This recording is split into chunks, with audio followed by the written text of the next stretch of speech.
मेरो बीको 6 centimetre length के भयो ए र बी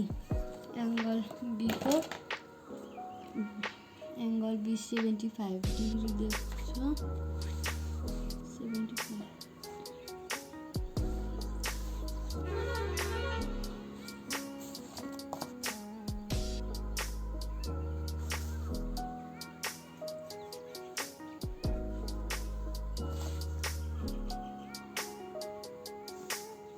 75 डिग्री बी र सी को लेन्थ दिएको छ 4 सेन्टिमिटर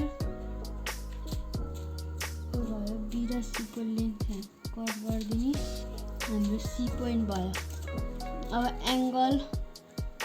अब हामीले डी पत्ता लगाउनको लागि हामीले डी र सी डीसी र बीसी प्यारलल हुन्छ भनेपछि यहाँ सी मा हामीले 105 डिग्री को एंगल लिनु पर्छ 105 डिग्री लिनलाई 90 र 120 डिग्रीबाट कट गरिदिएपछि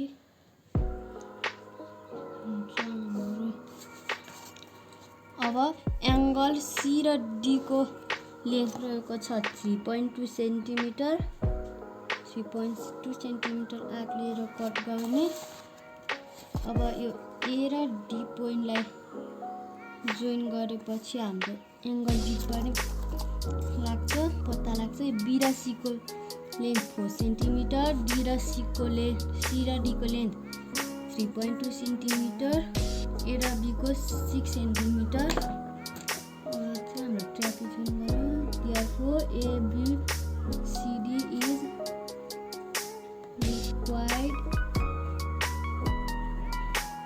trapezium A र B को लेन्थ 7 सेन्टिमिटर यो A यो B यसको लेन्थ 7 सेन्टिमिटर हामीलाई एंगल B को भ्यालु दिएको छ 60 डिग्री अब 60 डिग्री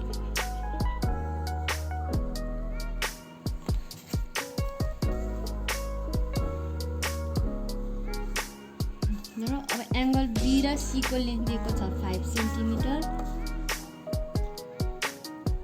5 सेन्टिमिटरले कट गरिदिने हाम्रो C पोइन्ट फेला पर्यो अब एंगल C बाट 120 डिग्री को आर्क लिने 60 डिग्री यो 120 डिग्री भयो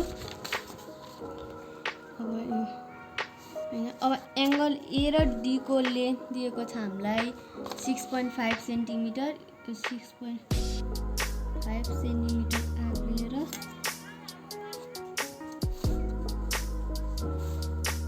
काट्दिने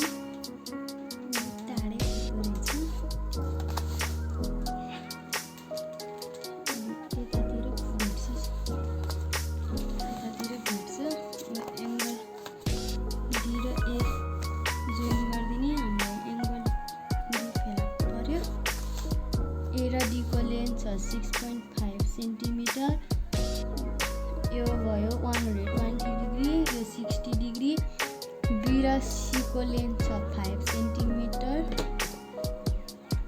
therefore ABCD is required trapezium ए र बी को लेन्थ 8 हामीले फर्स्टमा सी र डी बनाउनु पर्छ सी र डी को लेन्थ छ 4 सेन्टिमिटर यो भयो सी र डी एंगल सी को भ्यालु दिएको छ 120 डिग्री 120 डिग्री बनाउनु पर्यो अब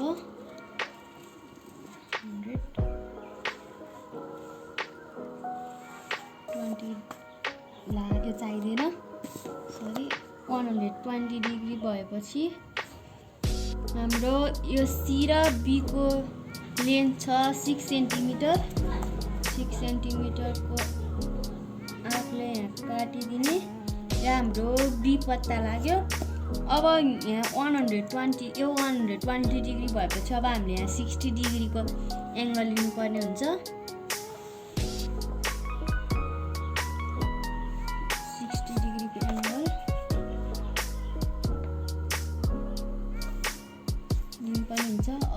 र ए को लेन्थ दिएको छ हामीलाई, ए र बी को लेन्थ दिएको छ हामीलाई 8 सेन्टिमिटर। 8 सेन्टिमिटरको आँट लिएर यहाँबाट यसरी काटिदिने। अनि यो ए हाम्रो ए पोइन्ट पत्ता लाग्यो, ए र बी पोइन्टलाई जोइन गरिदिने।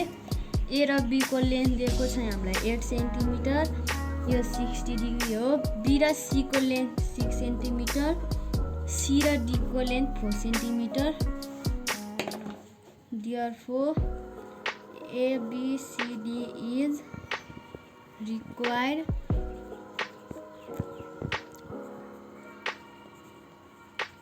trapezium। PQ को लेन्थ हामीलाई दिएको छ 10 सेन्टिमिटर, यो हाम्रो PQ, यसको लेन्थ 10 सेन्टिमिटर। अब हामीलाई एस र आर को भ्यालु दिएको, लेन्थ दिएको छ 6 सेन्टिमिटर। त्यसैले हामीले यहाँ हामीले एउटा इमेजिन गरेर पी र क्यू को बिचमा एउटा 6 लेन्थको पोइन्ट खिच्छौँ। यसलाई हामीले ए नाम दियौँ। अब हामीलाई पी र एस को लेन्थ दिएको छ 3 सेन्टिमिटर। अब हामीले एबाट 3 सेन्टिमिटरको लेन्थ लिन्छौँ। हामीलाई यो पी र एस र ए र आर हामीले एउटा प्याराग्राम बन्छ, त्यसैले यिनीहरूको साइड इक्वल हुन्छ। त्यसैले हामीले पी र एस को भ्यालु भनेकै ए र आर को हुन्छ।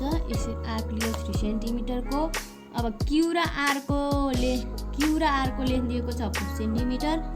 4 सेन्टिमिटरको लेन्थ लिएर यसरी यहाँबाट काटिदिने। यो हाम्रो आर पोइन्ट फेला पर्यो। अब यसलाई जोइन गरिदिने। यहाँबाट नि एउटा इमेजिनरी लाइनले जोइन गरिदिने। अब हामीलाई आर र एस को लेन्थ दिएको छ 6 सेन्टिमिटर। अब हामीले आरबाट 6 सेन्टिमिटरले कट गरिदिने। अनि हामीलाई पी र एस को पनि लेन्थ दिएको छ 3 सेन्टिमिटर। हामीले यहाँबाट नि 3 सेन्टिमिटरले काट्यौँ। अब हाम्रो यो जोइन गरिदिने। यो 3 सेन्टिमिटर छ, यो हाम्रो एस बन्यो। यो नि 3 सेन्टिमिटर छ, यो 4 सेन्टिमिटर छ। सबै हाम्रो बनिसकेको छ। यो 6 सेन्टिमिटर छ, हाम्रो बनिसकेको छ। अब trapezium therefore PQRS is required